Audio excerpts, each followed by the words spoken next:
오늘 말씀 보겠습니다. 마태복음 5장 27절입니다. 또 가늠하지 말라 하였다는 것을 너희가 들었으나 마태복음 15장 16절에서 20절입니다. 예수께서 이르시되 너희도 아직까지 깨달음이 없느냐? 입으로 들어가는 모든 것은 배로 들어가서 뒤로 내버려지는 줄 알지 못하느냐? 입에서 나오는 것들은 마음에서 나오나니 이것이 말로 사람을 더럽게 하느니라. 마음에서 나오는 것은 악한 생각과 살인과 간음과 음란과 도적질과 거짓 증언과 비방이니 이런 것들이 사람을 더럽게 하는 것이요 씻지 않는 손으로 먹는 것은 사람을 더럽게 하지 못하느니라. 지난 시간에는 마태복음 15장 1절에서 4절의 말씀을 통해서 성경에서 간음이 무엇을 말하는지를 살펴봤습니다. 그러니까 손을 씻는 정교 레식과 부모를 공경하는 것이 같이 붙어 나오는데 그것이 무슨 관계라고 했습니까? 손을 씻는 정교 레식은 장로들의 전통이 하나님이 계명, 호 엔톨레, 진리라고 했죠. 이 진리를 범하다는 것이 파라바이노, 자 옆길로 가다 하는 얘기죠. 그러니까 율법적 행위로 비진리인 것이고 부모인 아버지, 어머니를 공경하라는 것이 무슨 뜻인지 모르고 율법적으로 행하면 그게 부모인 하나님의 말씀을 비방하는 것이고 4절 진리를 폐하는 6절인 것으로 그게 간음이기 때문입니다. 다시 말해서 손을 씻는 정결례식이라는 행위를 통해서 그 안에 담긴 진리를 깨달으라는 것인데 그렇지 않고 장로들의 전통인 율법의 세부 세칙들을 지키는 것이라고 생각하고 열심히 행하고 있는 것이 계명을 범하는 것으로 3절 그것은 결국은 부모를 공경하지 않은 하나님의 말씀을 비방하고 4절 진리를 폐하는 6절로 가늠하는 것이라는 말입니다. 그러면 부모를 공경하는 말이 무슨 뜻이라고 했습니까? 부모는 하나님의 말씀이라고 했습니다. 그러므로 하나님의 말씀인 부모, 그리스도 진리, 성령에 의해서 진리를 깨닫고 진리가 되면 그러면 내가 부모, 말씀이 되는 것으로 그것이 내가 부모를 공경하는 것입니다. 그러니까 육으로 살고 있는 내가 예수와 함께 십자가에 죽고 그리스도와 함께 살아나면 그걸 세라라고 했죠. 그러면 내가 부모, 말씀, 진리가 되는 것으로 그게 내가 부모를 공경하는 것입니다. 그게 말씀을 거룩하게 하는 것이고 영광스럽게 하는 것입니다. 다시 말해서 우리 부모로 오신 진리 말씀인 그리스도 예수에서 겉힌 말, 율법 안에 담긴 진리 말씀, 언약의 말씀을 깨닫고 내가 진리가 되면 그러면 그게 아들이 되는 것이고 부모가 되는 것이고 그리스도가 되는 겁니다. 그러면 그것이 부모, 진리 말씀을 공경하는 것입니다. 그런데 그렇게 되지 않으면 그게 간음이라고 했습니다. 거듭 말해서 율법적 본성을 가지고 율법적 선악 속에서 모든 것을 선악으로 판단하며 살아가는 비진리인 우리를 하나님이신 예수 그리스도가 6이라는 날 동안에 말씀으로 섬겨서 완성하고 일곱으로 죽고 안식후 첫날엔 팔로 그리스도로 살아나서 그리스도 씨로 우리에게 와서 그 씨를 주고 말씀으로 길러서 부모 우리가 진리를 깨닫고 진리가 되어 신들 되어보세라고 있죠. 그리스도 아들이 되면 그러면 그것이 부모를 공경하는 것이라고 했습니다. 자 부모를 공경한다 해서 공경하다가 헬라어로 티마오고 히브리어 카바드라고 있어요. 그게 하나님의 말씀을 존귀하게 여기고 거룩하게 하며 영광스럽게 하는 것입니다.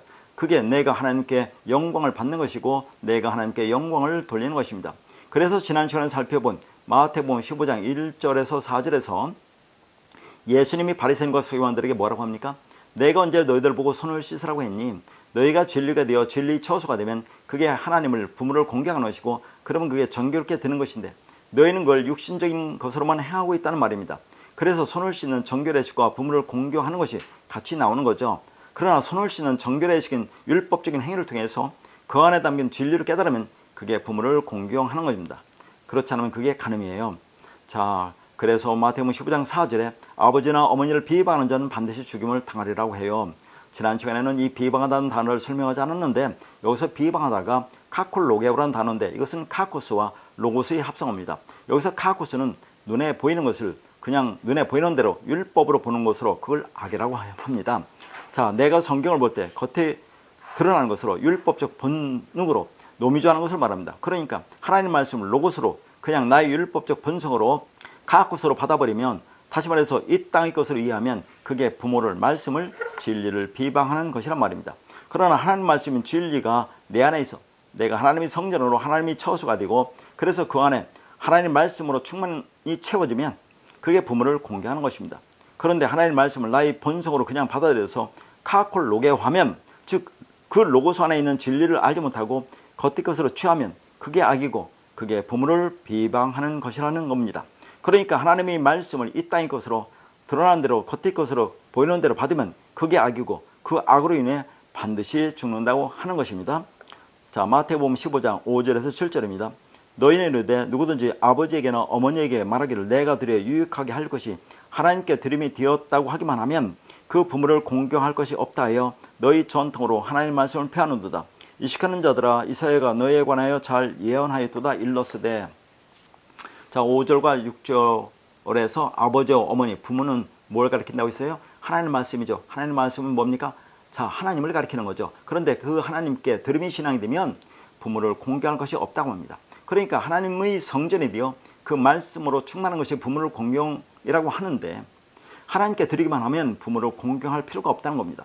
다시 말해서 부모를 공경하는 것은 우리가 하나님의 말씀이 되어 하나님의 성전이 되고 그 처소가 되어서 진리로 충만하라는 말인데, 모든 신앙을 드림으로 해버린다고 합니다. 그러면 저 공경할 것이 없다는 거죠. 그러니까 하나님이 처소 성전이 되고 그 진리가 되는 것이 부모를 공경하는 것인데, 그런데 하나님께 드리기만 하면 된다고 합니다. 오늘날도 마찬가지입니다. 드리는 것이 그들이 절대 신앙이 되었습니다. 예배를 드린다고 합니다. 그런데 예배는 드리는 것이 아니라 우리가 하나님의 말씀을 받는 것입니다. 그러니까 예배는 하는 것입니다. 그런데 찬양을 드리고 기도를 드리고 헌금을 드린다고 하는 드림의 신앙생활을 하고 있는 거죠. 그러나 예배를 비롯해서 신앙생활은 우리가 하나님의 말씀으로 섬김을 받는 것인데, 그런데 받으려 하지 않고 희생제사를 드리듯이 드리고 있습니다. 따라서 오늘날의 신앙은 그렇게 드리는 것으로 율법적 행위로 하나님을 섬기만 하면 나는 부모를 공경할 거 다 했다, 그래서 부모를 공경할 것이 없다는 것입니다. 그러면 이게 육신의 부모를 공경할 것이 없다는 말이냐 하는 거예요. 그러니까 내가 어떤 귀한 것을 가지고 있습니다. 그래서 육신의 부모에게 드려서 공경하고 싶은데, 그런데 하나님이 생각이 났어요. 그래서 하나님께 드리면, 즉 교회에다 갖다 바치면 하나님이 기뻐하시고 목사가 칭찬할 것이고 그리고 축복해 주면 내가 복을 받을 것이라고 생각을 한다는 겁니다. 그러니까 하나님께 드리고 교회에다 갖다 바치면 그러면 더 이상 육신의 부모를 공경할 것이 없다고 하는 그런 말이냐 하는 거예요. 다시 말해서 교회의 모든 예배에 참석하면서 열심히 헌신, 봉사, 충성하고 헌금 잘하고 선한 일, 착한 일 많이 하면 되는 거지라고 하면서 성경을 그냥 문자 그대로 겉에 말씀대로 보고 열심히 율법적 신앙생활을 하는 것이 잘하는 것이고, 그게 믿음이 좋은 것이고 그게 진리가 아닌가라고 생각을 하는 겁니다. 그러나 이 말씀은 그런 말이 아니에요. 그런 것이 아니고, 하나님께 교회에 드리고 섬기는 율법적 신앙생활을 열심히 하면 부모를 공경할 것이 없다는 그 말은 굳이 더 이상 진리를 알 필요가 없다고 한다는 그런 말이에요.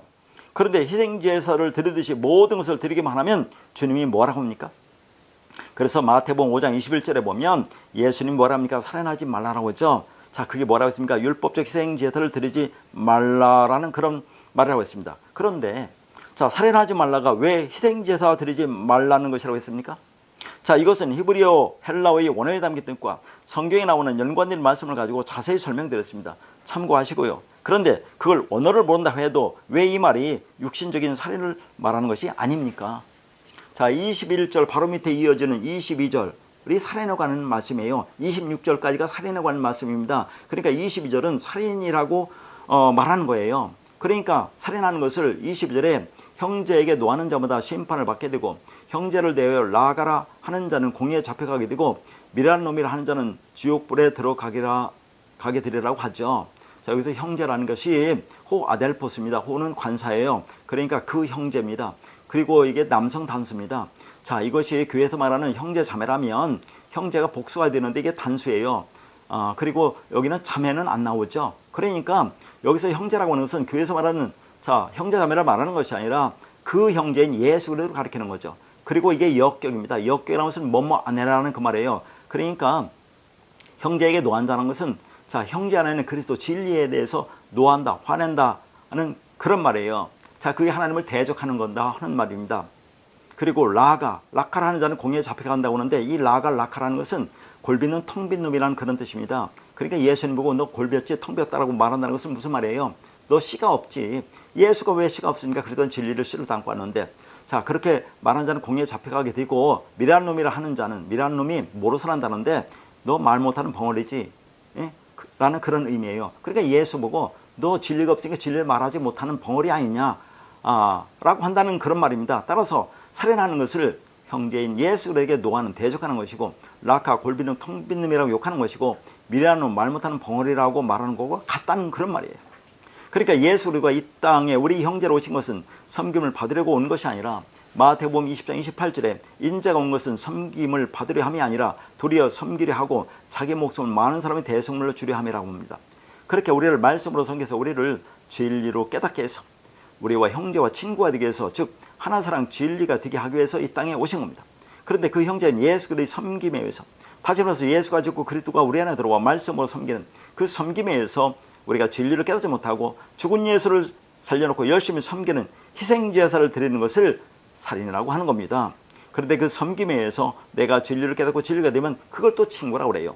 자, 이사야 41장 8절에 보면 나이봇 아브라함의 자손아에서 여기서 벗이라고 번역된 단어가 아브라함 단어로 이게 친구입니다. 벗, 친구. 그런데 이 단어는 레위기 19장 18절에 네 이웃 사랑하기를 네 자신같이 사랑하라 해서 이 사랑하다가 히브리어 아브입니다. 그러니까 친구와 이 사랑이라는 단어가 같다는 그런 말이에요. 그럼 이게 무슨 말입니까? 자, 아브라함이 진리를 깨달았죠. 그래서 하나님이 아브라함을 친구라고 부르는 것입니다. 그러니까 친구라는 것은 하나님의 사랑, 진리를 받아 진리가 된 자를 말해요. 이렇게 진리를 깨달은 자에게 주님은 형제가 됩니다. 그러니까 그 형제인 주님의 진리를 전해줍니다. 그런데 우리가 하나님의 친구가 되려면 그 전해준 진리를 깨닫고 진리가 되어야 친구가 되는 거죠. 자, 그리고 자, 예수님은 우리의 형제로, 친구로 온 것뿐 아니라 또 뭐라고 합니까? 우리의 이웃으로 왔다고 그래요.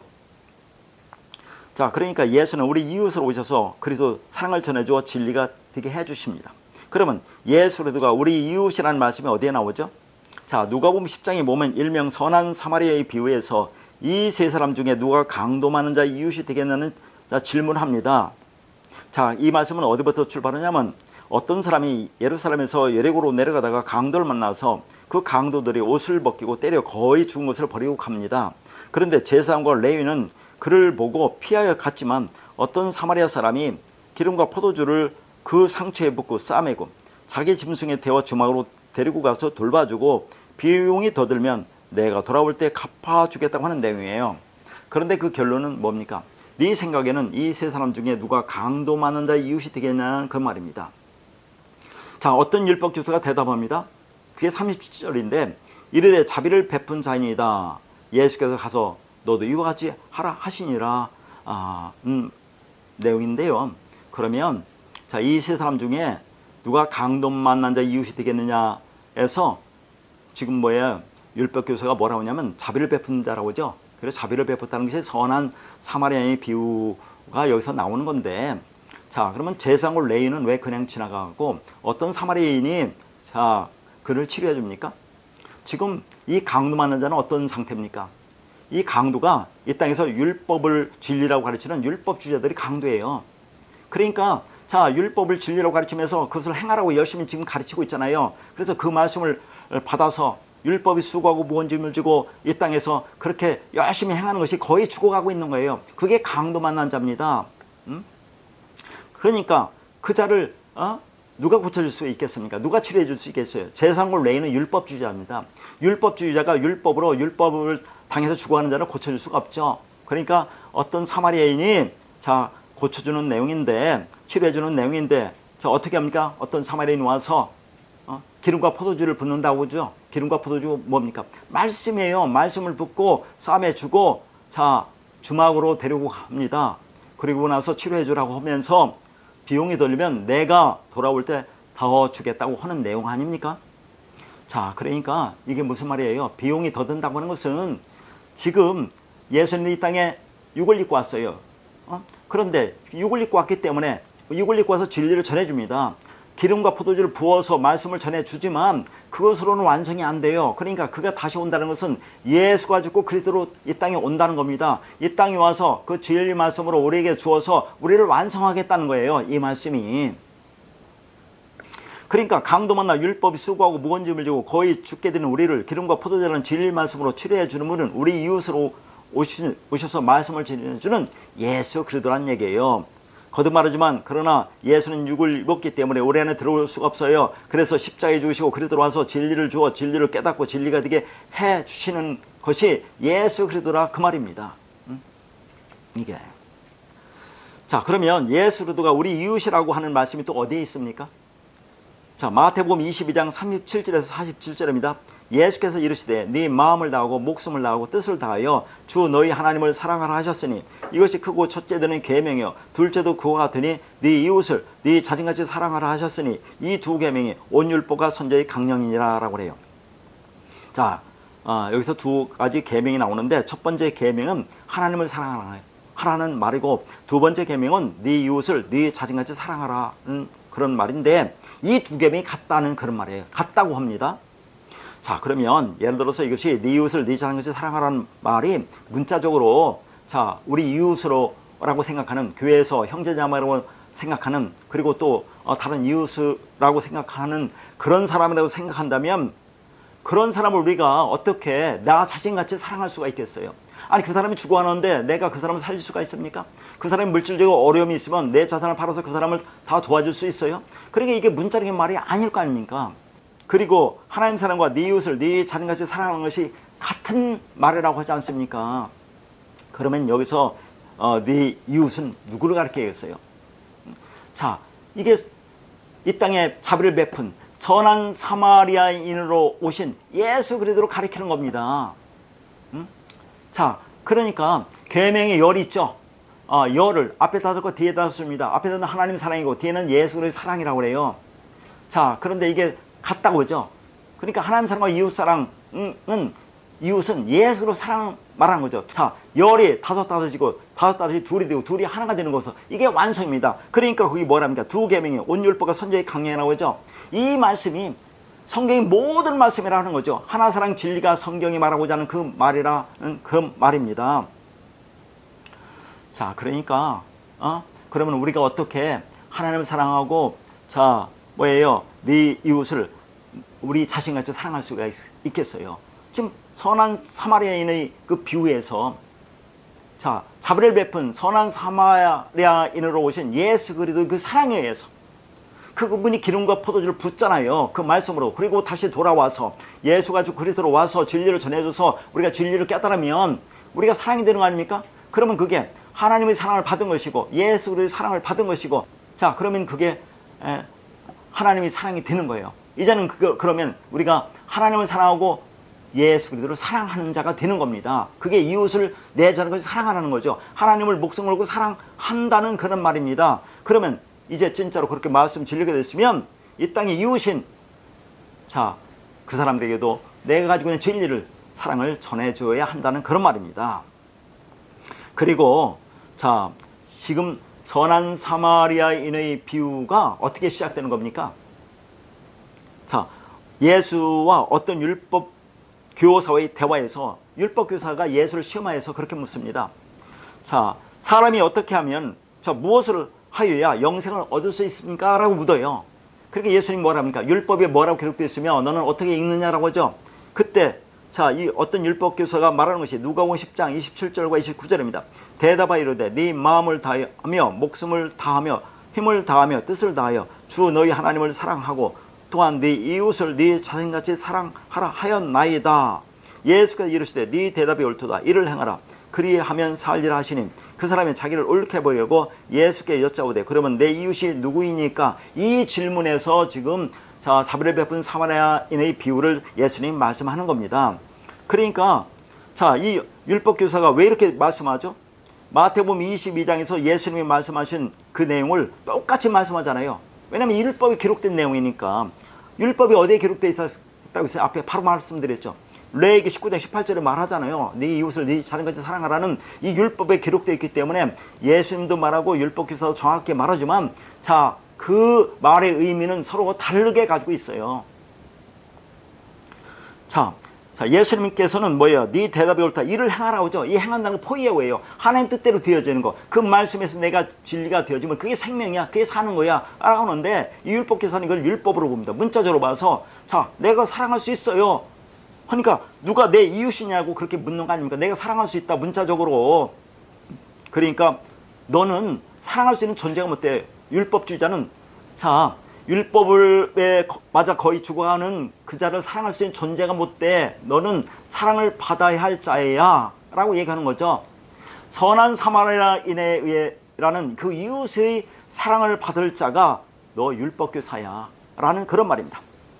그러니까 예수 그리스도가 이 땅에 우리 형제로, 친구로, 이웃으로 오신 것은 십자가에서 죽으시고 모든 율법으로 진리를 완성하시고 그리스도로 성령으로 우리에게 오셔서 그 말씀으로 우리를 섬겨서 우리를 형제로, 친구로, 아들로, 진리로 만들려고 하신 겁니다. 그런데 그 말씀을 섬김을 받으려 하지 않고 죽은 예수를 살려놓고 열심히 섬기고 있는 것이 희생제사를 드리고 있는 것이란 말입니다. 그게 살아있는 가늠입니다. 그러나 진리를 깨달으면 받으려고 하지 드리려고 하지 않는다는 것입니다. 내가 하나님이 주시는 그 선물을 받지 않고 드려버리면 부모가 되는 일은 없습니다. 그러니까 내가 하나님의 그 선물을 받지 않고 드려버리면 부모는 진리는 절대로 되지 않습니다. 그러면 성경에서 말하는 선물은 무엇입니까? 바로 22절 밑에 23절이 나오는 거예요. 연결해서 나오는 겁니다. 자, 거기에 23절에 보면 예물이라는 단어가 나오는데 이게 도른이라는 단어예요. 도른이라는 단어는 예물이라기보다는 이게 선물이라는 뜻입니다. 이 선물은 뭘 가리키는 겁니까? 하나님 우리에게 시유한 은혜의 선물은 예수 그리스도예요. 그런데 그 죽은 예수를 살려놓고 섬기기만 하면 부모에게 드릴 것이 없다, 공경할 것이 없다, 다시 말해서 그리스도 진리를 알 필요 없다고 하면서 너희 전통으로 율법으로 하나님 말씀을 망쳐버리고 나고 하는 것입니다. 그 부모인 예수 그리스도는 나에게 선물로 오셔서 내가 그 부모가 되게 해주시는 거죠. 6월절 어린 양으로 오셔서 죽고 그래서 진리로 와서 진리를 깨닫게 해서 자, 우리를 부모가 되게 해주시러 이 땅에 오신 겁니다. 그런데 그 선물을 받지 않으면 그 진리가 내어나서 나를 부모가 되게 하는 일은 없는 겁니다.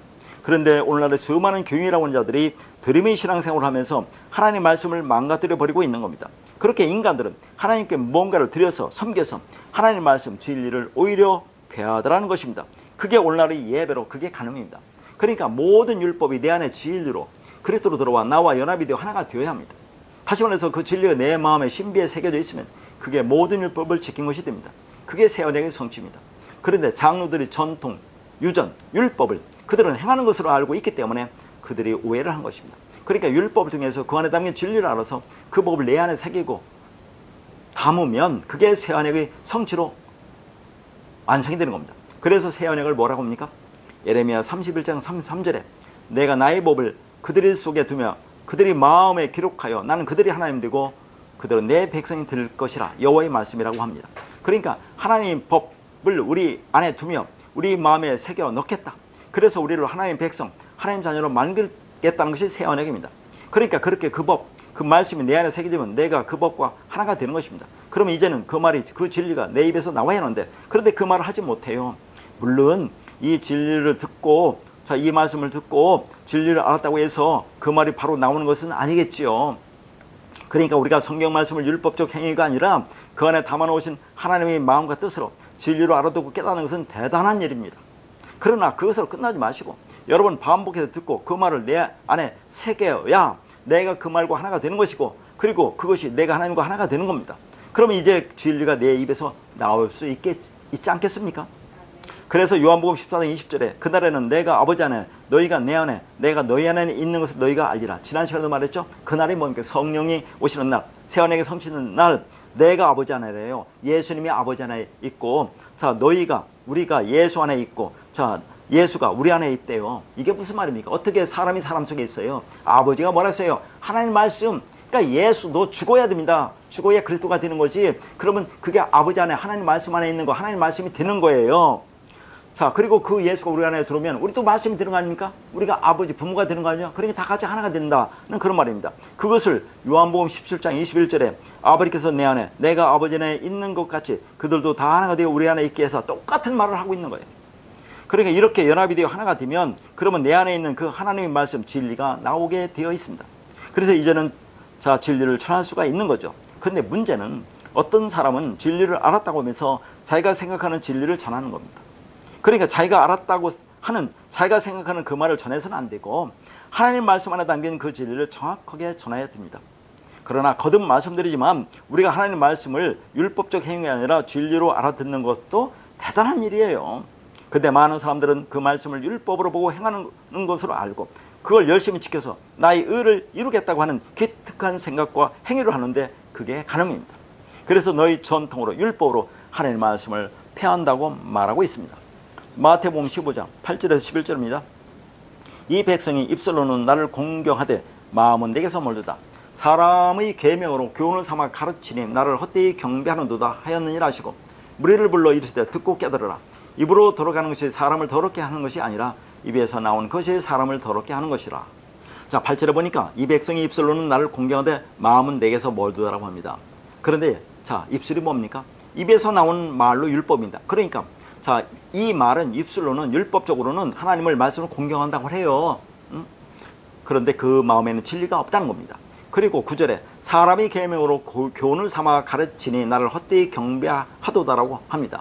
여기서 사람이 계명은 자, 입술로 입의 말로 하는 것으로 그 입의 말이 율법이죠. 그 입의 말과 마음의 말 진리가 다릅니다.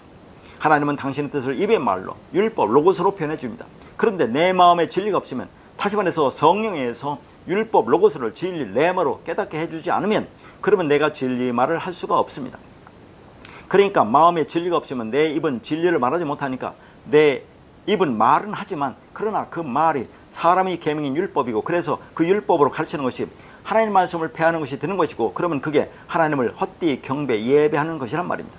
다시 말해서 마음의 말로 진리로 말하지 않고 입의 말로 율법으로 말하고 가르치는 것이 하나님을 헛되이 예배하는 것으로, 그게 헛된 신앙생활이라는 겁니다. 그게 거짓말이고 그게 간음입니다. 그런데 우리는 뭐라고 합니까? 나는 열심히 예배드리며 하나님을 찬양하고 기도하고 섬기고 있다고 말합니다. 그런데 그것이 내가 내 입으로 하나님 말씀을 폐하는 꼴이 되는 거죠. 그게 하나님을 헛되이 경배하는 것이 됩니다. 헛되이 경배하다 해서 헛되이가 입의 말로 말하는 것으로 그게 율법입니다.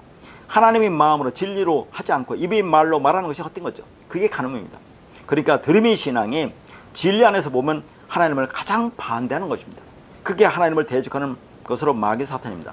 그러면 11절, 자, 입으로 들어가는 것이 사람을 더럽게 하는 것이 아니라 입에서 나오는 것이 그것이 사람을 더럽게 한다는 것은 무슨 의미입니까?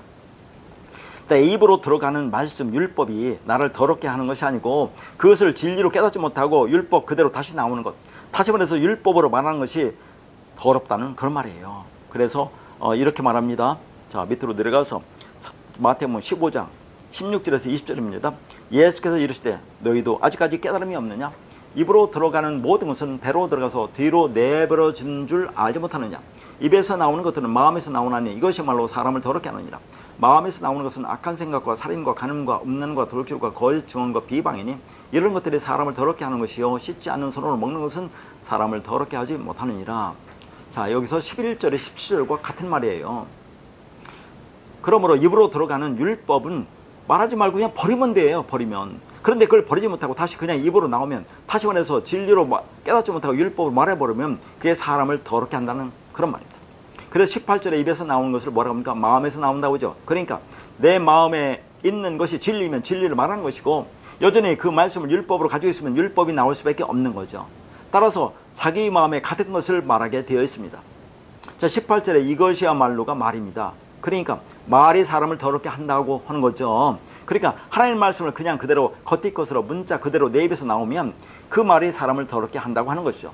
그리고 19절에 마음에서 나오는 것도 말입니다. 그러니까 내 마음에 진리가 없으면 나는 비진리 율법을 말하게 되어 있어요. 그래서 마음에서 나오는 그 말이 실체를 밝히는데 그것들을 뭐라고 합니까? 악한 생각, 살인, 간음, 음란, 도둑질, 거짓 증언, 비방이라고 합니다. 그런데 자, 여기에 살인, 간음, 도둑질, 거짓 증언이 십계명에 나오는 것과 똑같은 단어들이에요. 그리고 에레미야 7장 9절에도 자, 살인과 간음과 도둑질과 거짓 맹세가 나오죠. 이것도 십계명에 나오는 단어들과 똑같은 단어들입니다. 그러면 우리가 한번 생각해 보세요. 뒤에 나오는 5계명 중에 탐내지 말라라고 하는 탐심이라는 단어는 나오지 않아요. 왜 안 나옵니까? 그건 하나님이 모든 말씀이 축약인 십계명은 인간의 탐심, 탐욕에서 비롯되기 때문에 그렇습니다. 지난 시간에도 살펴보았지만 히브리 10장에서 뭐라고 했죠? 구약에서 제사장이 매일 드리는 동물의 희생제사는 인간의 죄를 없게 하지 못한다고 합니다. 그래서 예수 그리스도가 이 땅에 오셔서 한 번에 드려진 십자가의 희생적 죽음을 통해서 우리 죄를 사해 주었다고 합니다. 그런데 예수 그리스도의 단번에 드려진 희생제사로 죄가 사해졌다는 것을 뭐라고 거기서 말하죠? 우리가 거룩하게 되고 온전하게 되었다고 합니다. 그래서 마태복음 5장 48절에 뭐라고 나오죠? 그러므로 하늘에 계신 너희 아버지 온전하신 것 같이 너희도 온전하라고 해요. 그러니까 인간인 우리가 어떻게 하늘에 계신 아버지 온전하신 것 같이 저 온전하고 거룩하게 됩니까? 자, 히브리 10장의 말씀을 보면 예수 그리스도의 십자가 죽음의 그 희생적 제사에서 우리가 진리를 깨닫고 진리가 되면 그게 죄가 사해지는 것이고, 하마르티아가 사해진다, 아피엠이고, 다시 말해서 내가 하나님과 하나가 되는 것이고 내가 진리가 되는 것이고, 그러면 그것이 우리가 거룩해지고 온전해진다고 얘기하는 거예요. 그래서 마태복음 5장 48절에서는 너희가 하나님 아버지 온전하신 것 같이 온전하라고 하는 겁니다. 우리가 어떻게 온전할 수 있겠어요? 그러니까 자, 마태복음 5장 48절 이 말씀은 예수님이 산상설교에서 말씀하신 십계명 중에 뒤에 나오는 5계명의 결론으로 우리가 사랑이 되면, 다시 말해서 뒤에 5을 셋으로 설명하고 그 셋이 무엇인지 알면 그게 넷으로 사랑이 되는 거라고 하는 겁니다. 자, 그러면 우리가 또 생각할 것은 왜 뒤에 5을 예수님은 셋으로만 설명할까요? 살인, 간음, 거짓 증언으로만 설명합니까? 자, 도덕질과 거짓 증거를 같은 것으로 봐요. 물론 다 살인, 간음, 거짓 증거, 도덕질 다 같은 의미지만 다 거짓 증거와 도덕질이 더 비슷하기 때문에 그걸 하나로 묶어요. 왜 하나로 묶습니까? 하늘의 수 3을 가지고 복음 진리를 설명해야 하기 때문에 그렇습니다. 자, 그렇게 설명해서 그게 뭔지를 알면 그 뭐라고 했어요? 니시라고 했죠? 그게 사랑이에요. 탐내지 말라는 말은 안 나와요. 내가 사랑이 되면, 완성이 되면 그게 탐심이 내 안에 없어지기 때문에 그렇습니다. 자, 그렇게 니스로 되면 그게 사랑이 되는 거죠. 그것을 뭐라고 합니까? 거룩한 성새 예루살렘으로, 그 성은 네모가 반듯하여 길이와 너비가 같은 정사가 낀 하나님의 신부가 되는 거죠. 그러면 너희가 하나님과 같이 온전하다고 하는 겁니다. 그러니까 성경 전체를 추각하면 열이라는 계명이고, 그것은 앞에다 하신 하나님의 사랑과 뒤에다 하신 예수의 사랑이고, 그 둘은 같은 하나의 사랑으로 그 사랑이 되면 그러면 그게 완성이고 온전한 것입니다. 다시 말해서 하나님과 우리 이웃으로 오신 예수 그리스도의 사랑에서 내가 사랑이 되면, 즉 진리를 깨닫고 진리가 되면, 그러면 그 죄가 사해진 것이고, 그러면 우리가 거룩해지고 온전해지는 거예요. 그러면 이제는 내 안에 탐심, 탐욕이 사라지는 것으로 우리가 하나 사랑 진리가 되어 완성이 되는 겁니다. 그래서 십계명의 마지막이 탐심으로 끝나는 것이고, 그리고 그걸 예수님이 사랑으로 결론을 내리시고 있는 겁니다. 그러면 탐심이 무엇입니까? 자, 탐심이라는 단어가 에피티미아로, 이 단어의 뜻이 뭐라고 했습니까? 이 단어를 거슬러 올라가서 찾아가 보면 듀오라는 단어가 나오는데 여기서 유래합니다. 이 듀오라는 단어는 희생제사하다, 거친 숨을 내쉬다는 뜻이죠. 이게 욕심, 탐심이라는 단어의 본래의 뜻이에요. 그런데 희생제사를 드렸는데 왜 거친 숨을 몰아쉰다고 하는 겁니까? 구약에서 재물을 잡아서 제단에 놓고 불을 붙일 때 거기에 숨을 불어넣는 것을 말해요. 그러니까 제사할 때 그 제단에 불을 붙이기 위해서 사람이 바람을 불어넣는 것을 말합니다. 따라서 에피티미아, 탐심, 탐욕, 욕심에서 온 것이 희생제사예요. 희생제사. 거듭 말씀드리지만 그 희생제사를 드리는 것을 뭐라고요? 살인이라고 하는 겁니다. 그래서 계명의 열이 왜 탐심에서 비롯되는지를 하나의 예를 가지고 한번 설명할게요. 왜 탐심이 안 나오냐는 얘기입니다. 모든 계명은 탐심에 나오기 때문에 그렇다. 자, 그걸 하나를 가지고 설명해 보면 또 말합니다. 마태복음 5장 21절과 21절에서 살인하지 말라, 즉 희생제사 드리지 말라와 형제에게 노하는 것이 같이 나온다고 했죠. 아까도 말했습니다. 마태복음 5장 22절에 형제에게 노하는 것을 뭐라고 했습니까? 그 형제 예수 그리스도 안에 있는, 즉 다시 말해 예수 안에 있는 진리 그리스도에게 화내고 분노하는 것이 그게 하나님을 대적하는 거다 했습니다. 그게 노하다, 오로기조라는 단어인데, 이 오로기조라는 단어가 오로게라는 단어에서 왔고, 그리고 이 단어는 오레고마이라는 단어에서 왔습니다. 그런데 이 오레고마이라는 단어는 뻗치다, 손을 내밀다, 열망하다, 사모하다, 간절히받아, 탐내다 이 뜻이에요. 그리고 창세기 3장 20절에 그의 손을 들어 생명나무도 따먹고 영생할까 하노라 해서 손을 들어 해서 들어가 샬라라는 단어로, 이 단어의 뜻은 손을 뻗치다, 탐내다 이 뜻입니다. 그리고 이 창세기 3장 22절의 말씀은 창세기 본문에 자세히 설명드렸고, 산상설계에서도 더 깊이 설명드렸으니까 거기를 참고하기를 바라겠습니다. 그러니까 그렇게 자기 손을 뻗어 생명에 이르려고 하는 모든 시도를 가리켜 하나님이 뭐라고요? 에피티미아, 탐심, 탐욕이라고 하는 거예요. 그러니까 살인하는 것, 율법적 희생제사를 드리며 율법적 신앙생활을 하는 것이 하나님께 화내고 분노하는, 하나님을 대적하는 것으로 그건 나의 탐심, 탐욕에서 비롯된 거죠. 그 탐심이 율법의 죄라는 거죠. 그래서 바울이 로마서 7장 7절에서 내가 율법이 탐심이 죄라는 것을 말해주지 않았다면 계속 탐심을 가질 뻔했다라고 말합니다. 그러니까 사도 바울이 그 말씀의 주인이 진리를 알고 보니 지금까지 자신이 행한 모든 율법적 선한 행위들이, 십계명이 전부 탐심으로 비롯되었고 그게 죄라는 것을 안 겁니다. 그래서 십계명의 마지막도 탐심으로 끝나는 거죠. 그러니까 탐하지 않는 것이 넷의 그 마지막 하나인 사랑인 거죠. 넷, 살인, 간음, 도둑질, 거짓 증거의 그 마지막 하나인 사랑인 것입니다. 그래서 탐내지 말라라는 말은 성경에서 마지막 계명은 안 나와요.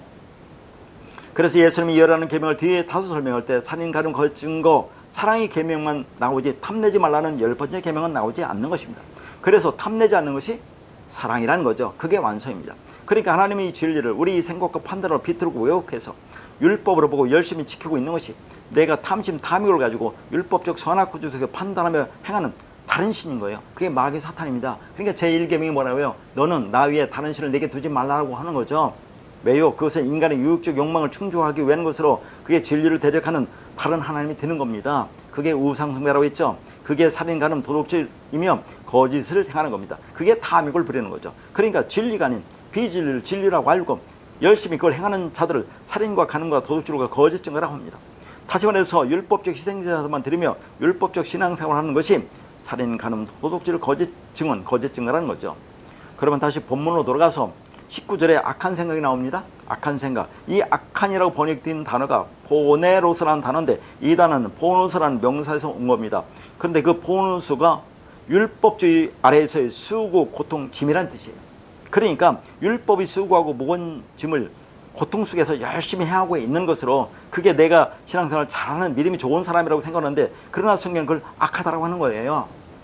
자, 그런데 앞에서 또 악이라는 단어가 나왔죠. 악이라는 단어가 뭐라고 했냐? 카코스라고 했지. 카코스. 카코스라는 악이라는 것은 뭐냐면 그냥 눈에 보이는 것을 그냥 눈에 보이는 대로 율법으로 보는 것을 카코스 악이라고 합니다. 근데 이 카코스 악을 그냥 보는 것을 행위로 나타내는 것을 포네로스, 포노스라는 그런 단어인 것이죠. 그런데 사람의 마음속에는 그 악한 그 율법적 본성, 속성이 생내적으로 장착되어 있다는 겁니다. 그러니까 악한 생각이 율법입니다. 비진리입니다. 그것이 살인, 간음, 음란, 도둑질, 거짓 증언, 비방인 거죠. 따라서 마음에서 나오는 악한 생각인 그 율법적인 행위인 비진리를 자 여기서 뭐라고 하냐면 살인과 간음과 음란과 도둑질과 거짓 증언과 비방이라고 하는 거죠. 자 그러면 살인이 포노스라는 단어인데 자 이 단어의 동사가 21절에 나오는 살인하다 있죠. 포뉴입니다. 이 포뉴, 살인하다가 뭐예요? 희생제사 하다입니다. 그러니까 그 희생제사가 율법적 행위를 가리키는 거죠. 자, 따라서 희생제사라는 율법적 행위에 담긴 진리를 깨닫지 못하고 나타난 보이는 것만 계속해서 행하는 것이 살인입니다. 한마디로 율법적 희생제사를 드리며 율법적 신앙생활하는 걸 말합니다. 그게 간음, 음란, 도둑질, 거짓 증거, 비방인 거죠. 그게 율법 비진리입니다.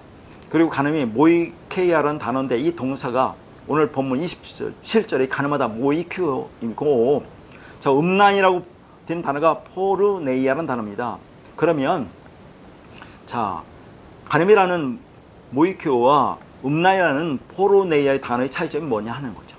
간음 모이큐는 마음의 상태로 그 마음에 진리가 없는 그 상태를 말하고 그 마음의 상태를 말로 나타내는 것이 음란 포르네이아입니다. 그러니까 내 안에 진리가 없어서 율법의 말을 하는 것을 말해요. 내 안에 진리가 없어도 그냥 말은 할 수 있는데 그렇게 말하는 것이 음란이다 하는 겁니다. 그러니까 모이큐를 입으로 드러나게 되면 그것이 포르네이아 음란입니다. 다시 말해서 음란 포르네이아는 간음 모이큐가 행함으로 희생제사로 나타나는 것을 말하는 거죠. 그렇게 간음과 음란은 짝으로 함께 나옵니다. 그래서 모이큐는 반드시 포르네이아로 나오게 되어 있습니다. 그러니까 마음이 간음의 상태면 음란이 입으로 나오게 되어 있다는 말입니다. 그래서 그 다음에 도둑질이 나오는 거예요. 그러니까 하나님 말씀을 진리로 말하지 못하고 율법으로 보고 행하는 것이 그 말씀을 도둑질하는 겁니다. 다시 말해서 성경 말씀을 원문에 담긴 그 내용을 알지 못하고 사람의 생각대로 잘못 번역하면 그리고 그렇게 가르치는 것이 말씀을 도둑질하는 거죠. 그러면 그 성경 말씀을 가지고는 구원을 받을 수가 없는 겁니다.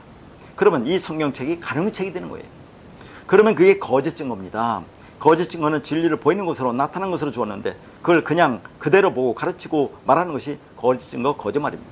그러니까 성전, 성경, 이 세상, 호코스모스는 그 안에 담긴 하나님의 마음을 알라고 보이는 것을 주었어요.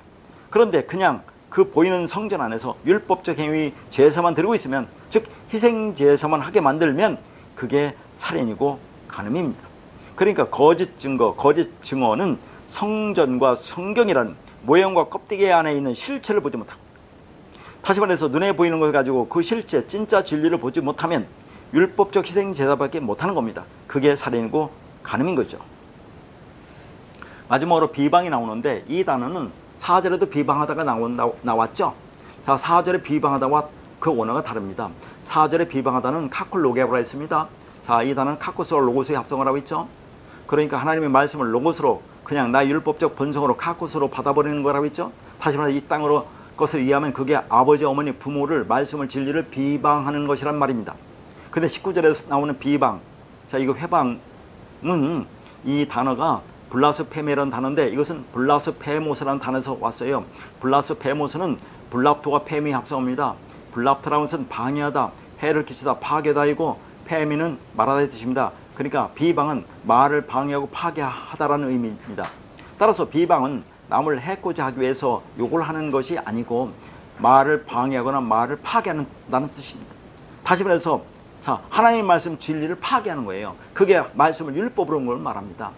그게 사절에 말하는 아버지 어머니 부모를 비방하는 카콜로게오인 것입니다. 그게 간음입니다. 그러니까 그 말은 하나님이 주었어요. 하나님 우리에게 호흡을 준 것은 말하도록 준 것입니다. 그런데 하나님 주신 그 말을 하지 못하고 율법으로 말하고 행하면 그것이 진리를 방해하거나 파괴하는 것으로 비방이라고 하는 거죠. 그게 부모를 공경하지 않는 것으로 간음입니다.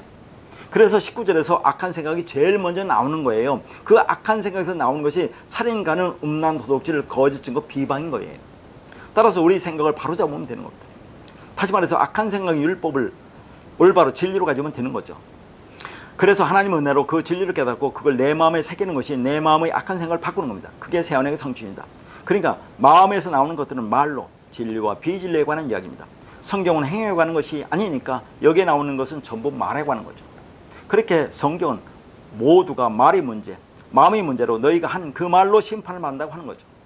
그러니까 간음은 행위가 아니라 말에 관한 것으로 하나님의 말씀을 진리로 보지 못하고 율법, 로고스로 알고 있는 마음의 상태가 간음입니다.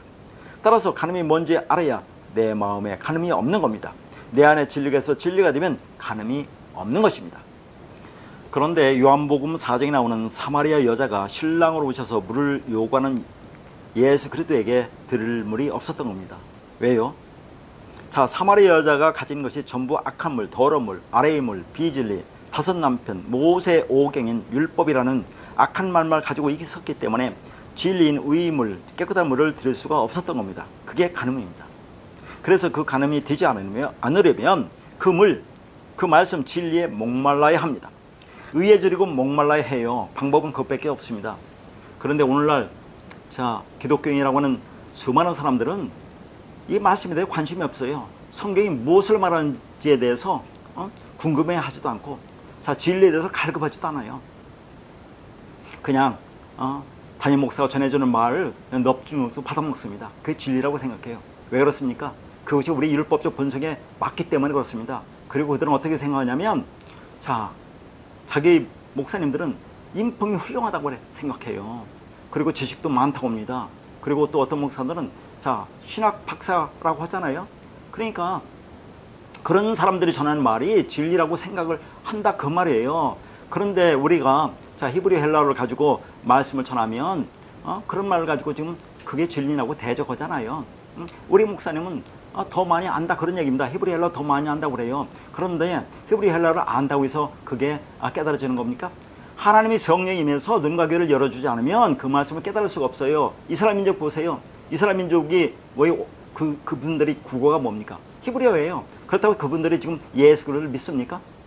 그분들은 예수 그리스도, 이 땅에 오신 예수 그리스도를 메시아로 인정하지 않고 또 다른 메시아를 기다리고 있는 거라니까요. 그러니까 자, 우리가 학식적으로 지식적으로 많이 안다고 해서 이 말씀을 깨닫는 것이 아닌 겁니다. 하나님은 은혜가 임해야 되는 거예요. 자, 그리고 늘 히브리 헬라어를 가지고 말씀을 한다고 해서 자, 그렇게만 해야 이 말씀을 깨닫느냐 하는 거예요. 자, 앞에서 우리가 보았지만 히브리 헬라어를 가지고 보지 않더라도 이 말씀을 우리가 알 수 있습니다. 성경이 뭐라고 합니까? 예수님이 자, 이 성경 말씀이 나에 대한 말씀이라고 하잖아요. 예수 그리스도의 말씀이라고 합니다. 신구약 성경 전체는 예수 그리스도의 말씀이에요. 그러니까 하나의 말씀입니다. 신약이나 구약이 하나의 말씀을 꿰뚫기 때문에 신구약을 넘나들면서 이 말씀이 어떻게 되었는지를 우리가 보아야 되고, 그리고 또 자, 앞에서도 봤지만 자, 성경은 하나의 말이기 때문에 자, 앞구절과 뒤구절이 하나로 연결되어 있어요. 다 하나로 연결이 되기 때문에 그 말씀을 보면 자, 이걸 문자적으로 봐서는 안 되겠구나 하는 것을 알 수 있어요. 앞에서 말했지만 마태복음 5장 21절과 22절부터 26절까지 그것만 보더라도 그게 자, 예수님이 살인하지 말라고 하면서 뒤에 형제에게 노하는 자는 살인한다고 하는데 이게 문자적으로 이해가 됩니까? 해석이 돼요? 이게 납득이 되느냐는 얘기예요. 그러니까 우리가 히브리 헬라어를 보지 않더라도 성경은 하나로 연결되기 때문에 그 말씀의 연결을 잘 보면 우리는 문자로 봐서는 성경 말씀을 뒤지 않는다는 것을 잘 알 수가 있다는 그 말입니다. 그러니까 우리는 이 진리에 대해서 갈급함이 있어야 돼요. 시편 40편 1절에 뭐라 합니까? 하나님이여 사슴이 신의 문을 찾기에 갈급한 같이 내 영혼의 주를 찾기에 갈급하나이다가 되어야 하는 겁니다. 그런데 그것은 하나님의 은혜가 임하여야 돼요. 그러니까 우리가 하나님의 은혜로 진리를 깨달은 후에 가장 먼저 알아야 하는 자아인식이 뭡니까? 나는 어떻게 해서 이 진리를 깨닫게 되었느냐 하는 거죠. 나를 보면 자, 나는 정말 구원을 받을 자격이 없는 자이구나. 나는 구원받을 가치가 없는 자이구나. 나는 구원의 종이라도 보탬이 될 그 어떤 것도 내놓을 수 없는 자이구나. 하나님, 저는 구원받아서는 안 되는 자입니다. 나는 자격도 없고 능력도 없는 죄인 중에 괴수입니다. 라는 고백이어야 합니다. 그래서 사도 바울이 뭐라고 합니까? 디모데전서 1장 15절에 죄인 중에 내가 괴수라고 고백을 하죠. 이 말은 사도의 말년의 고백인데요. 이 말의 의미가 뭐라고 했습니까? 자, 그러면 사도 바울이 어떻게 진리를 깨닫고 그리고 그 진리 안으로 더 깊이 들어감에 따라서 어떤 자아인식과 신앙 고백을 하는지 그 신앙 여정을 보도록 하겠습니다. 먼저 사도행전 8장과 9장에 보면 사도 바울이 어떻게 행합니까? 교회를 핍박하고 찬멸하기 위해서 남녀를 끌어다가 옥에 넘기고 주의 제자들에 대하여 여전히 무협과 살기가 등등하여 다메섹에 가서 그 도를 따르는 자는 남녀를 불문하고 무조건 잡아서 예루살렘을 끌고 가서 옥에 가두려고 합니다.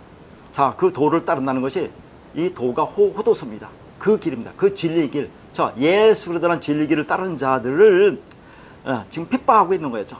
그걸 예수님이 뭐라 합니까? 네가 나 예수를 핍박 박해하는 거라 말합니다. 그게 하나님을 진리를 대적하는 비진리의 마귀 사탄이라는 거죠. 그렇게 예수 그리스도를 믿는 그 진리를 따르는 자들을 핍박하는 일에 제일 열심이고 앞장섰던 사람이 사도 바울입니다. 그런데 다메섹에서 하늘로부터 예수 그리스도의 빛을 받고 깨닫지요. 그리고 그 후에 3년 동안 직거하면서 그 말씀을 공부하고 진리 복음을 전하지만 그러나 자신이 어떤 존재를 알기 때문에 이런 고백을 하는 거예요. 사도 바울은 다메섹 도상에서 예수를 만나기 전까지는 인본주의 총괄할 수 있는 철저한 유대주의자, 율법주의자였습니다. 그래서 이름이 사울이라는 큰 자였어요. 그런데 예수께서 그를 부르시는 순간 그의 삶이 바울, 작은 자의 삶으로 끌려 내려가다는 것입니다. 그 바울이라는 이름이 작은 자라는 뜻이에요. 그러니까 큰 자에서 작은 자로 내려간다는 얘기입니다. 그 작은 자라는 의미는 없음으로 내려가는 죽어야 된다는 걸 말하는 거죠. 사도 바울은 율법이 이루는 흠이 없을 정도로 거의 완벽하게 율법을 지키고 행하려고 한 사람이에요. 그런데 자, 예수 그리스도의 은혜를 받고 진리를 깨닫고 뭐라고 고백합니까? 로마서 3장 20절에 율법의 행위로 그의 앞에 의롭다 하심을 얻을 육체가 없나니 율법은 죄를 깨달음이라고 하죠. 그러니까 그 율법은 죄가 뭔지 깨달으라고 주었다는 것을 아는 겁니다. 그리고 갈라디아서 3장 10절과 11절에 또 뭐라고 합니까? 무릇 율법 행위에 속한 자들은 저주 아래 있나니 기록된 바 누구든지 율법책에 기록된 대로 모든 일을 항상 행하지 아니한 자는 저주 아래 있는 자라고 하죠. 분명히 그럽니다. 율법책에 성경책에 하나님 말씀대로 항상 하지 않으면 저주 아래 있다고 하는데 어떻게 우리가 그렇게 할 수 있겠느냐라는 사도 바울이 얘기합니다. 그래서 그 다음에 또 똑같이 말합니다. 자, 뭐라고 하냐면 하나님 앞에서 아무도 율법으로 말미암아 의롭게 되지 못할 것이 분명하다고 말하잖아요. 그러니까 그런 율법적 행위로 하나님의 의가 되려고 하는 것이 율법의 저주 아래 있는 것으로 그게 죄라는 것을 알았습니다. 그리고 후에 야고보 사도도 야고보 2장 10절에서 말하죠. 누구든지 온 율법을 지키다가 그 하나를 범하면 모두 범한 자가 된다고 말합니다. 따라서 사도 바울은 사람이 하나님 말씀인 그 율법을 완벽하게 지키고 행한다는 것은 불가능한 것으로, 그런데 그 율법적 행위로 의롭게 되려고 하는 그 율법적 의의가 죄라는 것을 알고, 그래서 그 율법적 행위가 깨지고 부서지면 뭡니까? 에베소 2장 1절에 죄와 허물로 죽었던 너희를 살렸다고 하잖아요. 자, 죄가 뭡니까? 이게 하마르티아고, 허물이 뭡니까? 파라푸토마. 이게 파라푸토에서 왔는데 죄와 하마르티아의 원어의 사전적인 뜻은 이게 관역을 벗어나다예요. 그리고 파라푸토마, 허물이라고 하는 파라푸토마는 이 파라피토에서 왔는데 이게 옆으로 넘어져서 떨어진답니다. 똑같은 거예요. 자, 죄나 허물이랑 똑같은 거예요. 관역을 벗어나는 거, 옆으로 넘어져 떨어지는 거, 진리라는 관역, 진리에서 떨어지고 나가면 그게 죄와 허물이라는 얘기입니다. 그렇게 있는 상태가 죽었다고 하는 거예요. 그 상태가. 그게 니코로스 죽음이라는 얘기죠. 그런 자를 살렸다고 하는 게 그가, 예수 그리스도가. 그러면 그가 와서, 예수가 그리스도로 와서 우리가 진리를 전해주면 우리가 진리가 되면 살아나는 겁니다. 그게 타나토의 죽음이에요. 말씀이 완성의 죽음. 그걸 부활이라고 합니다. 그러면 그게 하나님의 의가, 진리가 될 수 있다고 하는 것을 아는 겁니다. 그렇게 되면 그게 하나님의 의가 진리가 될 수 있다는 것을 깨달은 거예요. 그래서 그 위에 고린도서 15장 9절에 또 뭐라고 합니까? 나는 사도 중에 가장 작은 자라고 합니다. 그러나 그런 말을 입술로 고백한다고 해서 되는 것은 아닙니다. 그러니까 아무리 말씀을 깨달아서 진리가 뭔지 알고 진리가 되었다고 해도 인간은 육을 입고 사수밖에 없기 때문에 인간의 유혹적 욕망인 탐심, 탐욕이 끊임없이 나오게 되어 있어요. 그래서 사도 바울은 또 이렇게 고백합니다. 순서를 보세요. 사도행전에서 고린도전서 15장 9절에서 고린도전서 15장 31절로 넘어옵니다. 형제들아, 내가 그리스도 예수 우리 주 안에서 가진 바 너희에 대한 나의 자랑을 두고 단언하노니 나는 날마다 죽노라. 여기서 죽노라는 단어가 아포 드네스코인데 이 단어는 아포와 드네스코의 합성어입니다. 아포는 전체적으로 뭐뭐로부터 떨어져. 그러니까 뭐뭐로부터 떨어진다는 게 뭘까? 이게 완성을 말하는 거거든요. 드네스코는 죽다로 이게 타나토스의 동상이에요. 그러니까 아포 드네스코라는 말은 죽음으로 완성되다 그런 얘기입니다. 그러니까 뭐뭐로부터 떨어져 죽었다는 건데 뭐뭐로부터 떨어져 죽었다는 것은 육신의 생각이라는 패러다임, 운영체제로부터 떨어져서 죽었다. 그러면 그게 완성이라 그 말입니다. 그러니까 죽으면 그게 사는 거다. 그렇게 죽어서 살아나는 것을 말합니다. 이건 이 육신, 육체의 몸이 죽는 것과 상관없이 나의 육신의 생각, 운영체제가 죽는 걸 말합니다. 다시 말해서 말씀이 완성으로서의 그 진리의 죽음, 하나님께 영광이 되는 죽음을 말합니다. 그러니까 구원을 받은 사람은 그 구원받은 능력이 되는 하나님의 진리 말씀, 그 진리 완성으로서의 반드시 통과해야 할 그 죽음, 그 언약의 기둥에서 예수로 죽고 그리스도로 살리시는 그 죽음인 타나토스가 뭔지를 알아야 하는 겁니다. 왜요? 내가 예수와 함께 죽어 그리스도와 함께 살아나는 것으로 그게 나의 죽음이고 나의 부활이기 때문에 그렇습니다. 그런데 그 죽음을 모른다고 하면 아직 죽지 않았다는 것이죠. 그러니까 그 죽음을 반드시 통과해야 살리심을 받을 수가 있는 겁니다. 죽지 않았는데 어떻게 살립니까? 자기가 살아서 율법을 지키고 행할 수 있다고 하는데 무슨 수로 그를 살릴 수가 있겠습니까? 그러니까 사도 바울이 자랑한다고 하면서 나는 날마다 죽노라고 말하는 그 자랑이 우리는 뭔지를 알아야 합니다. 그것은 자기 의지를 발동하여 화도 안 내고 하고 싶은 것을 꼭 참고 하지 말아야 할 것을 이를 악물고 하지 않는 그런 종류의 죽음이 아니에요. 한번 생각해 봅시다. 겉으로는 평온해 보이는 잔잔한 호수에 돌멩이를 던져보세요. 어떻게 됩니까? 온갖 더러운 쓰레기들이 올라오잖아요. 어떤 사람은 천성적으로 온화한 성격을 가지고 태어납니다. 그래서 법 없이도 살 사람에게 칭찬을 하지요. 그런데 어떤 사람은 성격이 급하고 강하게 태어납니다. 그러나 타고난 성격은 인간의 노력으로 쉽게 고치지 않아요. 우리가 아무리 진리를 알고 진리를 깨달았다고 해도 인간의 타고난 성격은 그렇게 쉽게 고쳐지거나 바꿔지지 않아요. 잘 안 해요. 다만 온화한 성품과 겸손하게 보이려고 애쓰고 어떤 때는 쇼를 부립니다. 그러니까 이 세상적 개념은 우리가 악한 자가 되지 않으려고, 이 세상적인 개념은 그게 되지 않으려고 애쓰고 힘써서 겉으로는 그렇게 악하게 보이지 않을지 모르죠. 그렇게 악하게 보이지 않을지 몰라도 그러나 사람이 자기 마음을 통제할 수가 없는 겁니다. 지렁이로 밟으면 꿈틀한다고 아무리 착한 사람도 천성적으로 원하는 성격도 밟으면 꿈틀하게 돼 있어요. 어떤 사람에게 한번 돌팔매를 던져보세요. 아무리 부드럽고 온화한 사람이라도 그 안에 더러운 것이 올라오게 되어 있다는 얘기예요. 그러니까 여기서 날마다 죽는다고 하는 것은 그런 죽음을 말하는 것이 아니다 그런 얘기입니다. 그래서 여기서 날마다가 뭐냐면 날이라는 것은 헤매라는 단어인데 이 히브리어의 욤입니다. 욤이 뭐라고 했어요? 날, 빛, 진리, 생명이라고 있죠. 마다는 카타로 뭐뭐 안으로 뭐뭐를 따라서 뭐뭐를 향하였습니다. 그러니까 날마다는 뭡니까? 빛, 진리, 생명 안으로 생명을 따라서 생명을 하여 날마다 죽는다. 어떤 죽음? 타나토스의 완성을 해서 죽음. 그 진리 안으로 들어가서 끊임없이 그 말씀으로 내가 죽어가는 거예요. 우리가 이 진리를 깨달으면 타나토스의 죽음, 완성의 죽음을 죽었다고 하는데 우리가 완성이 됐느냐 하는 겁니다. 그러니까 그 말씀으로 끊임없이 날마다 그 말씀 안으로 들어가서 그 말씀이 들어간 얘기예요. 그 말씀으로 되어서 내가 완성이 되라 그 말입니다. 그러니까 말씀이 완성으로서의 그 진리의 죽음은 우리가 그리스도 성령에서 그 진리를 깨달으면 그 죽음은 한 번으로 완성이 되는 것이지만, 그래서 그렇게 한 번 죽었으면 다시 죽는 일이 없으니까 이제는 이 육체의 죽음을 두려워하거나 무서워하지 않을 수가 있는 겁니다. 그러나 여전히 육을 입고 이 역사 속에서 나의 율법적 본성을 따라 욕망의 삶을 살아갈 수밖에 없기 때문에 그 빛, 그 생명, 진리 안으로 진리를 향해서 날마다 매일매일 말씀의 완성으로서의 타나토의 죽음을 죽어가야 한다 하는 거죠. 그래서 지난 시간에 뭐라 했습니까? 베드로전서 3장 21절에 그 구원하는 표로 우리에게 주었다고 하는 그 세례의 의미가 뭐라고 했어요? 육체의 더러운 것을 제어해버리면요 하나님을 향한 선한 양심이 가는 거라고 했죠. 여기서 하나님이 뭐라 했습니까? 하나님 말씀이 딘 자, 하나님 말씀 받아서 내가 하나님 말씀이 디면 그걸 뭐라고 해? 신이라고 했죠. 그걸 하나님 신이라고 하는 거죠. 그냥 데오스. 자, 향하는 에이스 뭐뭐로 해요. 그러니까 하나님을 향한이 아니라 자, 그 말씀을 깨닫고 신이 된 자로서 신으로서 선한 양심하고 선이 아가토 진리죠. 선한 양심은 하나님의 양심 진리를 향하여 그 진리 안으로 끊임없이 진리를 찾아 들어간다 그 말입니다. 그러니까 우리가 세례를 받았다고 하는 것은 우리 안에 있는 어떤 더러운 것들을 하나하나 제거하는 것이 아니고 그리스도의 부활로 그 영이 그 진리가 내 안에 들어오므로 신진 존재가 되었으니까 그 신으로서 아들로서 부모로서 하나님 자녀로 가져야 할 선한 양심 진리를 질문하며 간구하며 찾아간다고 하는 것입니다. 그러니까 예수 화파에 죽고 그리스도 화파에 살아나는 세례로 우리가 구원을 받습니다.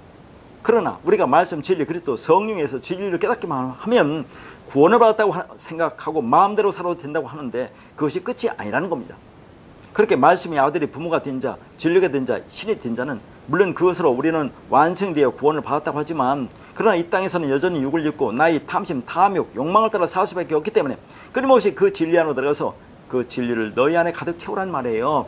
그리고 자, 우리가 진리가 되었다면 진리가 있다면 자, 그 진리가 우리를 이 땅에서 마음대로 살도록 내버려두지 않습니다. 방종의 삶을 내버려두지 않아요. 그 진리는 끊임없이 우리를 진리 안으로 끌고 들어갑니다. 물론 인간인지라 때로는 실수할 수 있지만 결국은 우리를 붙들어서 진리 안으로 들어가게 해요. 그래서 뭐예요? 진리가 자유케 한다는 것은 뭡니까? 진리가 나를 이끌어가기 때문에 성령이 나를 이끌어가기 때문에 그 삶은 그게 자유의 삶이라는 얘기예요. 그 자유의 삶이 뭡니까? 자, 율법을 우리가 이 땅에서 열심히 지키려고 행하죠. 이 말씀을 하려면 예수 그리스도 갔기 때문에 율법을 지키려고 열심히 행해야 되는 겁니다. 그러나 때로는 지킬 수가 없죠. 그렇더라도 그것을 통해서 내가 죄라는 죄책감을 갖지 않을 수가 있다는 겁니다. 마음대로 하는 것이 아니라. 그래서 그 진리가 되면 진리 안에서 우리가 자유케 된다는 거예요. 최선을 다해서 지키려고 그렇게 행하려고 하지만 때로는 그렇게 되지 않을지라도 그걸 가지고 괴로워하거나 아파하지 않을 수가 있다는 것, 그런 말입니다. 그래서 그 진리가 내 안에 쳐질 만큼 그것에 비례해서 우리 육적 욕망이 조금씩 서서히 사라지다가 우리 육체가 실제로 죽는 날 진리로 완성될 겁니다. 그러나 그 죽음은 나는 죄인 중에 괴수가 맞고라는 고백을 하게 하시는 하나님의 열심히 한 죽음을 죽는 걸 말합니다. 사도 바울이 죄인 중에 내가 괴수라고 하는데 여기서 죄인이 하마르톨로스라는 단어예요. 이 단어는 하마르타노, 죄를 짓다에서 왔고 이 하마르타노라는 단어에서 하마르티아라는 죄가 왔어요. 그러니까 사도 바울이 내가 죄인 중에 괴수라는 것은 무슨 죄를 말하는 거예요? 하마르티아라는 죄, 그 중에 최고라는 그런 얘기죠. 그러면 이 하마르티아라는 죄가 뭐라고 했습니까? 내가 수차례 이 땅에 윤리도덕적인 죄를 말하는 게 아니에요. 사도 바울이 이 땅에 윤리도덕적인 죄를 지었겠습니까? 자, 제가 여러 번 말씀드렸지만 죄라고 보니까 하마르티아의 단어 의미가 앞에서 말했어요. 이 단어의 원어의 사전적인 뜻, 스트롱 코드에 나온 뜻은 자, 관역에서 벗어나다 이 뜻입니다. 앞에서 뭐라 했습니까? 허물. 자, 파라푸토마, 파라핍토. 이게 옆으로 넘어지다, 떨어지다. 그 단어 똑같은 거예요. 자, 그런데 이게 무슨 말인지를 원어를 가지고 보는 겁니다. 헬라어, 하마르티아는 하와 메르소의 합성어입니다. 하는 부정어고 메르소는 부분 쪽이라는 단어예요. 부분 쪽. 자, 합성어입니다. 그러니까 죄는 부분이 아니다, 쪽이 아니다, 짝이 아니다 그 말이에요. 그걸 해석해보면 하나님과 나는 서로 부분이라는 얘기입니다. 하나님 우리를 당신을 부분으로 보신다는 얘기죠. 어떤 부분으로 보느냐는 얘기입니다. 이걸 짝쪽이라고 부릅니다. 그러니까 부분이 아니다라는 말이 하마르티아로 서로가 서로에 대한 부분이 아닌 따로의 상태가 있으면 그걸 죄라고 하는 거예요. 자, 서로가 서로에 대한 부분이 뭐예요? 하나님은 진리인데 내가 진리로 있으면 자, 그게 같은 거죠. 그런데 자, 하나님은 진리인데 비진리로 있으면 그게 따로의 상태 아닙니까? 그럼 그걸 죄라고 한다니까요. 그런데 하나님의 진리인데 그 진리에서 내가 진리가 되면 그러면 그 하나가 되면 그게 뭐예요? 서로가 서로에 대한 부분이 되는 거잖아요. 진리가 되는 거죠. 그럼 죄가 없다. 죄가 용서를 받았다고 부르는 겁니다. 그러면 이러한 하나로의 상태는 하나님과 내가 부분과 부분으로 만나서 하나가 되는 것은 어떻게 가능하겠습니까? 예수가 죽고 그리스도로 내 안에 오심으로 하나가 되는 거죠. 이걸 언약의 성취라고 합니다. 그 이후에 우리는 그냥 예수가 아니라 그리스도 예수 그리스도라고 부르는 거죠. 언제부터 그렇게 불렀습니까? 사도행전 2장 36절에 보면 이스라엘 온 집은 확실히 알지니 너희가 십자가에 못 박은 이 예수를 하나님이 주와 그리스도가 되게 하셨느니라고 봅니다. 그러니까 예수도 그리스도가 돼야 아들이 되고 완성된다니까요. 왜 그렇게 되는 것을 보여줍니까? 너희들이 그렇게 율법적 본성이 죽어야 그리스도 아들이 된다는 것을 보여주기 위해서 예수님이 그렇게 십자가에 죽고 그리스도로 완성된다는 것을 말하고 있는 거예요. 그러니까 성령이 교회에 임하시고 난 후에 제자들부터 그렇게 부릅니다. 즉 그리스도가 된 예수라고 부른다는 거예요. 그러면 우리는 이제 예수를 믿는 것이 아니라 그리스도가 된 예수 안에서 믿는 거예요. 내 안에 오신 진리신 그리스도와의 연합, 그 상태가 믿음의 상태로 그게 의입니다. 자, 갈라디아서 2장 16절에 뭐라고 합니까? 사람이 의롭게 되는 것은 율법의 행위로 말미암이 아니요 오직 예수 그리스도를 믿음으로 말미암는 줄 알므로 라고 나오죠. 그럼 예수 그리스도를 믿음으로가 뭡니까? 여기서 예수 그리스도를 믿는다고 했는데 이게 소유 목적격이 아니에요. 원어는 소유격으로 됐습니다.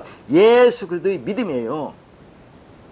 그러니까 예수 그리스도를 믿음으로가 아니고 예수 그리스도의 믿음으로 소유격입니다. 내가 예수 그리스도를 믿는 나의 의로움이 믿음의 근거가 되는 것이 아니라 예수 그리스도의 믿음이 나에게 들어온 그 믿음이 나의 의로움의 근거가 되는 거예요. 다시 말해서 내 안에 오신 진리신 그리스도와 연합, 그 상태가 믿음의 상태로 그게 의다 그 말입니다. 그러니까 예수 그리스도의 믿음에 의해서 내가 믿음이 되면 그럼 내가 의가 되고 그게 언약의 성취입니다. 그러면 언약이란 내가 네 안에 들어가서 하나 될 거야 라는 말이죠. 지금은 성령 시대, 즉 그리스도의 시대입니다. 우리는 이미 성령이 오신 이후로 살고 있어요. 그래서 각자에게 성령이 도래하는 것은 다르지만 어쨌든 성령의 시대여서 그 성령의 역사로 하나님과 내가, 즉 하나님은 진리니까 진리와 내가 하나가 되면, 다시 말해서 내가 진리가 되면 그걸 언약의 성취 완성이고 그게 죄가 사라진, 죄가 없는 의 상태라고 부르는 것입니다. 따라서 우리가 윤리 도덕적으로 깨끗한 것을 의라고 하지 않아요. 그래서 죄를 용서하다가 헬라어로 아피에메라는 단어인데 이게 멀리 보내다는 얘기예요. 그러니까 하나님이 부분 진리에서 나의 부분 율법을 멀리 보내고, 자 내가 진리로 되어서 하나가 되면 그러면 어떻게 됩니까?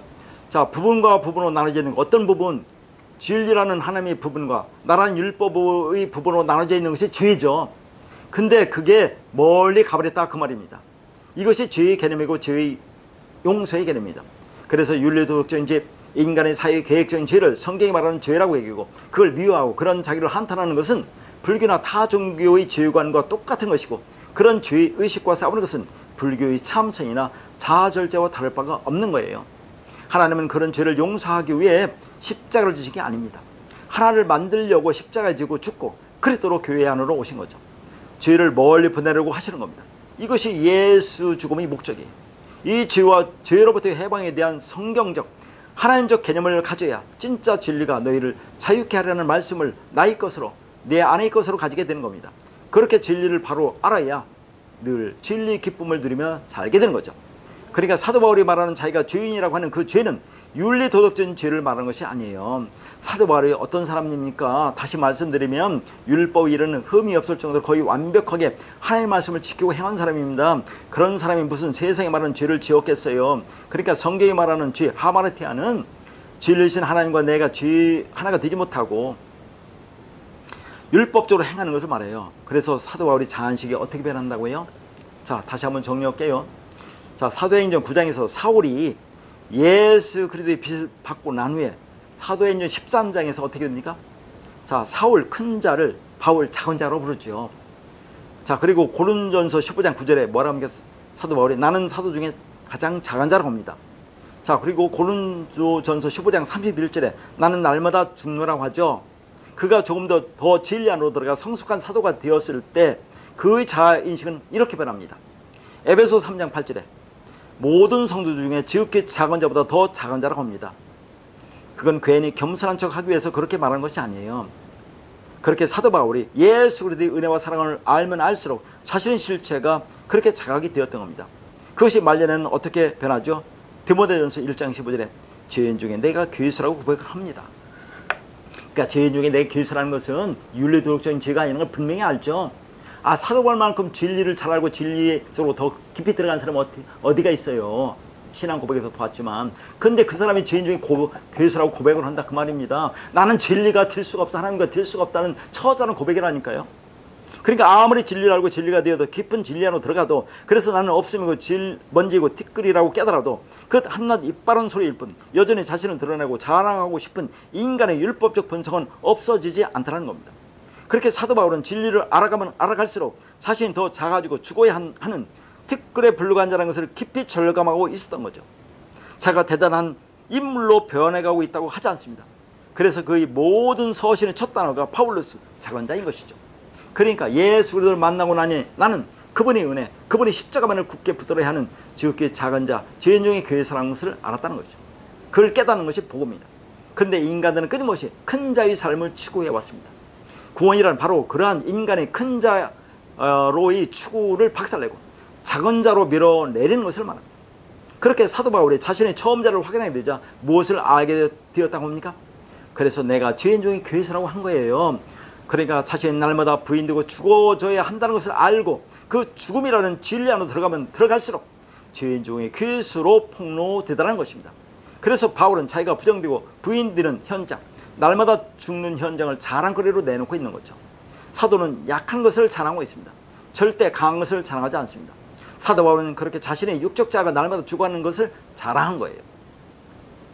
내가 날마다 죽어가는 것은 이 힘의 원리가 지배하는 육의 세상 속에서는 부끄러워해야 할 일입니다. 그럼에도 사도는 날마다 죽는 것을 자랑하고 있는 거죠. 그러니까 예수님의 증인이 되어 땅끝까지 이르러 증인의 삶을 살던 바울, 달려갈 길을 열심히 달려가던 사도 바울이 그 매일의 삶을 날마다 죽는 삶이라고 표현하고 있다는 것을 기억해야 합니다. 그게 달려가는 자의 삶이며 믿음의 증거를 가진 자의 삶이며 증인님의 바통을 들고 뛰는 자의 삶인 것이죠. 그런데 그런 진리 복음을 전한 자의 삶은 어떻습니까? 그래서 예수님도 복 있는 자들은 의를 위하여 핍박을 받는다고 말씀한 거죠. 그러니까 하나님의 의가 개입한 인생은 반드시 핍박이라는 과정을 통과하며 십자가로 달려가게 되어 있는 겁니다. 그래서 하나님의 의를 아는 자는 세상의 의에게 반드시 맞아 죽게 되어 있다는 말입니다. 그러나 그 달려감의 끝에 그 나라가 있는 거예요. 그렇게 무트의 죽음, 이 무트가 헬라어로 다나토의 죽음입니다. 자, 히브리어 무트라는 것은 이게 자음이 mem과 탑으로 되어 있어요. 가운데 있는 그 자음처럼 생긴 것은 점이 찍혔기 때문에 이게 모음으로 버리고, 무트는 mem과 탑으로 되어 있습니다. mem은 말씀이죠. 탑은 십자가입니다. 완성입니다. 그러니까 무트 다나토의 죽음이라는 것은 말씀이 완성으로서의 죽음이에요. 그러니까 말씀이 완성으로서의 죽음인 십자가에 못 박힌 자가 먼저 누굽니까? 예수 그리스도입니다. 그 예수가 무엇을 하기 위해서 십자가에 못 박혀 죽었습니까? 율법을 완성하기 위해서입니다. 그래서 예수가 율법을 그리스도로 진리로 완성한 거죠. 그러니까 무트, 다나토의 죽음은 십자가에 못 박혀 죽은 율법이고, 그 죽음으로 그 율법이 그리스도로 완성된 것이고, 그 완성은 그리스도가 우리 안에 들어와 나의 죽음, 곧 우리 죽음이 된 것입니다. 그러면 우리 율법의 완성은 무엇으로 가능하겠습니까? 내가 율법의 행위로 하나님 앞에 의롭다 하심을 얻으려고 하는 것이 죄라는 것을 율법을 통해서 깨달을 때 율법이 완성되고 죄는 멀리 떠나가는 겁니다. 그러나 거듭 말씀드리지만 그것으로 끝이 아니라 그 진리 안으로 끊임없이 들어가서 그 말씀과 진짜 하나가 되어야 하는 겁니다. 그렇게 사도 바울의 고백처럼 그 말씀으로 매일매일 죽어가다가 진짜 우리 육이 진짜 죽는 날 완성의 죽음으로 들어가는 겁니다. 그러니까 하나님의 은혜로 말미암아 구원을 받았다는 이야기는 하나님 앞에서의 죽음이 뭔지 알았다는 것이고, 그 죽음은 하나님과 하나가 되는 반드시 거쳐야 하는 은혜의 과정이기 때문에 자랑스러워 할 수밖에 없는 겁니다. 그러니까 성경에서 말하는 죄가 뭔지 알고, 그런데 나는 죄인 중에 괴수도 못 되는 죄의 졸개밖에 안 되는 존재라는 것을 하나님의 은혜로 처절하게 깨달아야 하는 거예요. 근데 제가 여기서 왜 우리는 죄인 중에 괴수가 못 되는 죄의 졸개라고 했습니까? 그러니까 사도 바울은 진리를 깨닫고 그 진리 안으로 더 깊이 들어가면 들어갈수록 그 신앙 여정에서 보았듯이 자신이 어떤 존재라는 것을 처절하게 깨달았습니다. 그런데 우리는 어떻습니까? 이 말씀을 듣고 진리를 알았다고 하면서 자기 마음대로 판단하고 자기가 생각하는 것을 진리라고 그렇게 말합니다.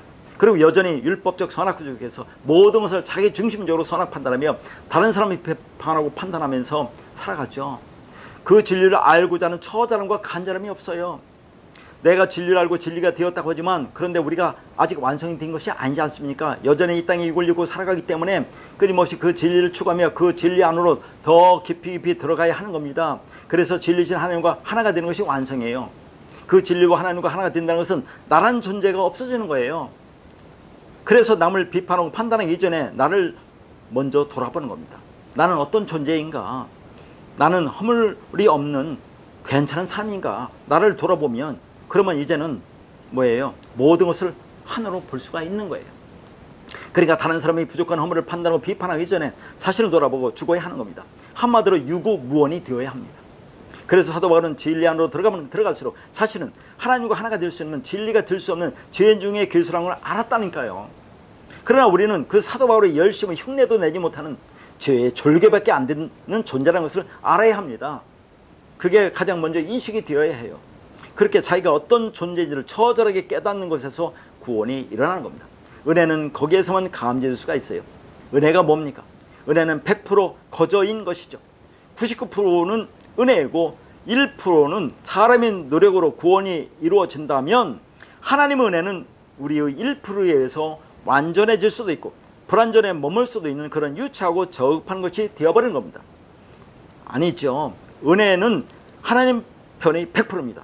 그런데 그 은혜를 감지해가는 삶을 우리가 100% 경험으로 살아내야 하는 거예요. 어떻게 그렇게 합니까? 우리는 왜 이 땅에 태어나서 어디로 가는 것일까라는 질문을 하면서 많은 것들을 겪으면서 살아갑니다.